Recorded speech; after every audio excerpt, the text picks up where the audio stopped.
अस्सलाम वालेकुम स्टूडेंट। आज का हमारा टॉपिक है life cycle of flowering plant. Life cycle of flowering plant को हम एंजियोस्पर्म को भी कह सकते हैं कि लाइफ साइकिल ऑफ एंजियोस्पर्म। तो चलिए स्टार्ट करते हैं। सबसे पहले हमारे पास मौजूद होता है mail gametophyte and female gametophyte. इधर हम लिखेंगे female gametophyte, female gametophyte, gametophyte. अच्छा, सबसे पहले हम स्टार्ट लेते हैं कि मेल की जर्म लाइंसेस जहां पर बंद है फ्लावर के अंदर, उसको हमने एक स्पेसिफिक नेम दिया था स्ट्रक्चर ऑफ फ्लावर में, उसको हम एंड्रोएशियम या एक ही अगर हम पार्ट ले लें उसको हमने स्टेमन स्टेमन। अब यही स्टेमन डिवाइड हुआ है, कैटेगराइज हुआ है टू पार्ट में। ये एक स्टेमन मैंने उठा लिया, ठीक है। इसके अंदर ये फिलामेंट मौजूद होता है, फिलामेंट, और इसको पोलन सेक भी कहते हैं, पोलन सेक। इस पोलन सेक के अंदर, या इसको एंथर भी कहते हैं, other name is anther. Anther या पोलन सेक के अंदर हमारे पास मौजूद होते हैं माइक्रोस्पोर्स, और इधर ओव्यूल के अंदर मैक्रोस्पोर्स मौजूद है। तो सबसे पहले इनको स्टार्ट करते हैं कि how microspore are convert into sperm, मतलब वो किस तरह कन्वर्ट होते हैं या इनसे प्रोड्यूस होते हैं स्पर्म सेल्स। तो सबसे पहले हम बात करते हैं कि एक ही माइक्रोस्पोर को हम सेलेक्ट करते हैं। इस इधर से एंथर से या पोलन से हमने एक माइक्रोस्पोर्स को सेलेक्ट कर दिया, इस तरह का माइक्रोस्पोर, ठीक है। जब भी हमारे पास जर्म लाइंसेस बनते हैं तो उसके लिए एक प्रोसेस होता है जिस पर मैंने डिटेल से लेक्चर बनाया है, तो आप लोग विजिट करें मेरे चैनल पर और वहां पर देख सकते हैं मियोसिस। तो यहां पर क्या प्रोसेस होगा, मियोसिस। मियोसिस के रिजल्ट में 4 सेल आएंगे, 4 हैप्लॉइड सेल। ये डिप्लॉइड है 2n है, तो हमारे पास कितने 4 हैप्लॉइड सेल, मतलब n नंबर ऑफ क्रोमोसोम इसमें भी होगा, इसमें भी होगा, इसमें और इसमें। तो ये 4 सेल हमारे पास क्या हो गए, 4 हैप्लॉइड सेल में कन्वर्ट हो गए। तो चलिए स्टार्ट करते हैं। सबसे पहले मैं इस एक सेल को सेलेक्ट करता हूं, ये तीनों सेलों में भी बिल्कुल एग्जैक्ट सेम प्रोसेस होगा। तो एक सेल को मैंने सेलेक्ट कर दिया, इसको थोड़ा इस तरह लार्ज बना रहा हूं ताकि आप लोगों को समझ आ जाए कि how male gametophyte are produce. ये एक सेल मैंने सेलेक्ट कर दिया यहां से, ये इसी टाइम हैप्लॉइड है। हैप्लॉइड क्या है, haploid number of chromosomes half है। अच्छा, अब बात करते हैं कि ये हैप्लॉइड सेल, इसके अंदर न्यूक्लियस होगा क्योंकि प्लांट इज यूकैरियोटिक ऑर्गेनिज्म। आप लोगों को पता है कि न्यूक्लियर मेम्ब्रेन या मेम्ब्रेन बाउंडेड ऑर्गेनिल्स मौजूद होते हैं। तो ये न्यूक्लियस आहिस्ता में चेबर होके ये माइटोसिस करेगा। क्या करेगा, माइटोसिस। जब भी ये माइटोसिस करता है तो ये दो न्यूक्लियस में डिवाइड होता है, दो इस तरह दो हिस्सों में डिवाइड होता है। इस एक का नाम है generative nucleus, generative nucleus, and the second one are called tube nucleus, tube nucleus। एक जनरेटिव न्यूक्लियस हो गया और दूसरा ट्यूब न्यूक्लियस हो गया। अब जनरेटिव न्यूक्लियस फर्दर इसमें मजीद एक प्रोसेस होगा जो बाद में कन्वर्ट होता है दो स्पर्म में। कितने, दो स्पर्म में, दो स्पर्म में कन्वर्ट होते हैं इस तरह। और ये ट्यूब न्यूक्लियस बाद में थोड़ा इस तरह एलोंगेट होता है और छोटा सा ट्यूब बना लेते हैं। ये एक ही माइक्रोस्पोर के अंदर ये प्रोसेस हो जाता है, ठीक है। फर्स्ट स्टेप क्या है वो भी सारा कुछ मैं दोबारा थोड़ा रिवाइज कर रहा हूं। तो हमारे पास जरूरत थी स्पर्म की, लेकिन कितने स्पर्म गए, बन गए दो स्पर्म बन गए, ठीक है। और एक हमारे पास ट्यूब बन गया, ट्यूब, इसको पोलर ट्यूब भी बाद में हम कह सकते हैं, ठीक है। तो मेल गेमेटोफाइट स्पर्म एंड वो हमारे पास मिल गया। अच्छा, अब ये तो कंप्लीट हो गया कि फर्स्ट माइक्रोस्पोर था, ठीक है, जिसको हम पोलन ग्रेन्स भी कह सकते हैं। उन्होंने मियोसिस करके 4 हैप्लॉइड सेल बना लिए। 4 हैप्लॉइड सेलों के बाद इन्होंने अपना न्यूक्लियस शेयरिंग कर दिया, मतलब माइटोसिस हो गया इसके अंदर। और माइटोसिस के बाद इस एक का नाम जनरेटिव न्यूक्लियस है, दूसरे का नाम ट्यूब न्यूक्लियस है। जनरेटिव न्यूक्लियस कन्वर्ट हो गया into 2 sperm and tube nucleus convert हो गया ट्यूब में। तो हमारे पास स्पर्म चाहिए और स्पर्म मिल गया। इस ट्यूब न्यूक्लियस का फंक्शन भी मैं बताने वाला हूँ। अच्छा, अब देखो फीमेल गैमेटोफाइट। तो फीमेल गैमेटोफाइट के अंदर ओव्यूल मौजूद है। सबसे पहले फीमेल की स्ट्रक्चर पढ़ते हैं कि उसकी गैमेटोफाइट की स्ट्रक्चर क्या है।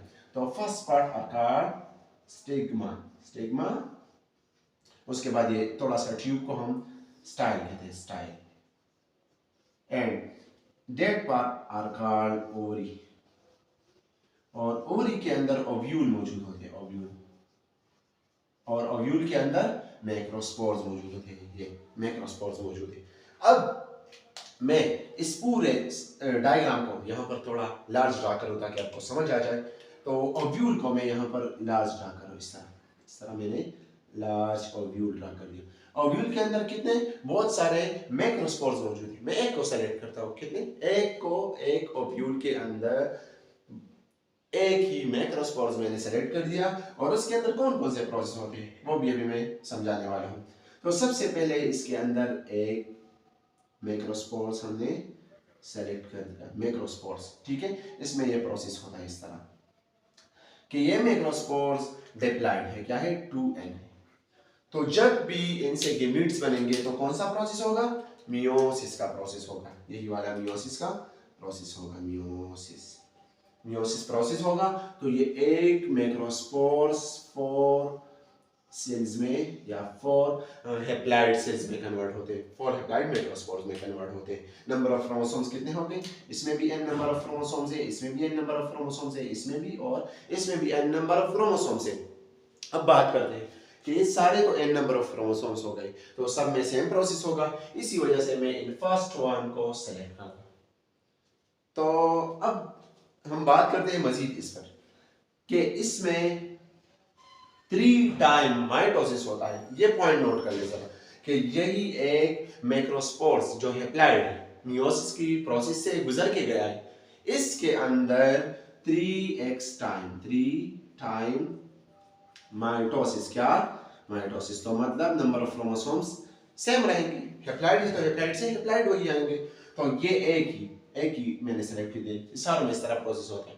एक को मैंने सेलेक्ट कर दिया, और ये सारा प्रोसेस ओव्यूल के अंदर होता है, मतलब ओवरी के अंदर होता है, तो इसी वजह से मैं यहाँ पर ड्रा करूँ 3x टाइम माइटोसिस से। आप लोग देख लें कि ये 1 सेल है, अगर इसको हम 3x टाइम माइटोसिस करवा दें, मतलब डिवीजन करवा दें, तो फर्स्ट टाइम में हमारे पास कितने सेल आएंगे, 2, सेकेंड टाइम में 4 सेल आएंगे, 4, एंड थर्ड टाइम में हमारे पास 8 सेल आएंगे, 8 सेल, कितने, 8 सेल आ गए। तो ये फर्स्ट टाइम माइटोसिस, ये सेकेंड टाइम, और ये थर्ड टाइम, तो 8 सेल हमारे पास आ गए, ठीक है। अब मैं यहां पर ड्रा कर रहा हूं, इसमें 3 सेल यहां पर मैं ड्रा करूंगा, एक को मैं यहां पर रेड शो करूंगा, इस तरह रेड, ठीक है। इसका फंक्शन भी मैं बताने वाला हूं। अच्छा, इन दोनों को मैं ग्रीन शो कर रहा हूं, ग्रीन, 1 2 3 4 5 6 हो गए। अब 2 सेल बाकी है, वो मैं ब्लू से इस तरह पॉइंट आउट करूंगा, इस तरह शो करूंगा, ठीक है। तो ये हमारे पास यही 8 सेल मैंने यहाँ पर लिख लिए, ठीक है। अच्छा, अब इन 3 सेलों का नेम क्या है, यहाँ पर मैंने लिखे एंटीपोडल सेल, क्या, एंटीपोडल सेल है। फिर उसके बाद ये दोनों सेल, ये भी हैप्लॉइड है और ये भी हैप्लॉइड है, ये दोनों आप इसमें अपना एरिया शेयर करते हैं कि हम दोनों हैप्लॉइड है, हम एक दूसरे के लिए एक ही इर्द गिर्द, मतलब एक ही एरिया में रहेंगे, तो ये क्या बन जाते हैं, ये डिप्लॉइड बन जाते हैं, क्या, डिप्लॉइड। ये भी हैप्लॉइड है, ये भी हैप्लॉइड है, ये भी, ये सारे हैप्लॉइड है। अच्छा, जो रेड कलर मैंने दिखाए हैं इसको हम एक कहते हैं, क्या, एक, जो फीमेल गैमीट्स है, और इन दो को सेनर्जिड सेल कहते हैं। ये इस एक के लिए सपोर्टिव सेल होते हैं, ठीक है, इसको सेनर्जिड सेल कहते हैं। तो यहाँ पर हमें फीमेल गैमेटोफाइट भी मिल गया, मतलब हमें एक चाहिए थी और हमें मिल गई। अब ये 1 2 3 4 5, ये 5 सेल सपोर्ट के लिए होता है। ये 10 सेलों का नेम है पोलर न्यूक्लियाई या एंडोस्पर्म मदर सेल। इस कंडीशन में हम इसको कह सकते हैं एंडोस्पर्म मदर सेल। बाद में ये 2 सेल अब आप लोगों के ज़हन में क्वेश्चन आया होगा कि ये डिप्लॉयड सेल किस लिए मौजूद है और क्यों ये यहाँ पर मौजूद है, और इन दोनों ने अपना फ्यूजन ऑफ न्यूक्लियस कर दिया, मतलब अपने साइटोप्लाज्म एक कर दिया और दो न्यूक्लियस बन गए। इनसे बाद में जब सीड बनेगा तो उसमें इसके लिए खुराक होगा, मतलब कोऑर्डिनेटर इससे बनेगा और एक फर्टिलाइज होकर एम्ब्रियो में कन्वर्ट होगा। ठीक है, तो वो सारा प्रोसेस मैं बता रहा हूँ। अच्छा, अब देखो यहाँ पर स्पर्म भी आ गए, यहाँ पर एग भी आ गए। अब इनकी फर्टिलाइजेशन करते हैं। What is fertilisation? The fusion of gametes are called fertilisation. मतलब स्पर्म का एक के साथ मिलने को हम फर्टिलाइजेशन कहते हैं। तो इसके लिए एक प्रोसेस होता है, या तो इंसेक्ट पोलिनेटिंग प्लांट्स होते हैं या विंड पोलिनेटिंग प्लांट होते हैं, या यूनिसेक्सुअल होते हैं या बाइसेक्सुअल होते हैं। तो ये मैंने बाइसेक्सुअल मतलब दोनों गैमेट्स इसके अंदर मौजूद है। तो फॉर एग्जांपल किसी न किसी तरीके से यही वाला माइक्रोस्पोर्स मतलब जिसके अंदर स्पर्म मौजूद है वो इधर स्टिग्मा के ऊपर आ गया, या इंसेक्ट्स के जरिए या किसी और चीज के जरिए आ गया। ठीक है, अब इनके अंदर दो स्पर्म मौजूद है, दो स्पर्म, ग्रीन से मैं यहाँ पर ड्रा कर रहा हूँ, दो स्पर्म है। ठीक है, और एक ट्यूब है। तो आप लोगों को ये कंसेप्ट भी कवर हो जाएगा, क्लियर हो जाएगा कि ये ट्यूब किस लिए था। ट्यूब बेसिकली जब ये स्टिग्मा के साथ अटैच होता है तो ये पोलन ट्यूब में कन्वर्ट होता है। किस चीज में? पोलन ट्यूब में कन्वर्ट होता है। ये tube nucleus convert into pollen tube, मतलब एलोंगेट होता है ताकि इन स्पर्म के लिए रास्ता मिल जाए और ये अंडे के साथ एक के साथ आसानी से मिल जाए।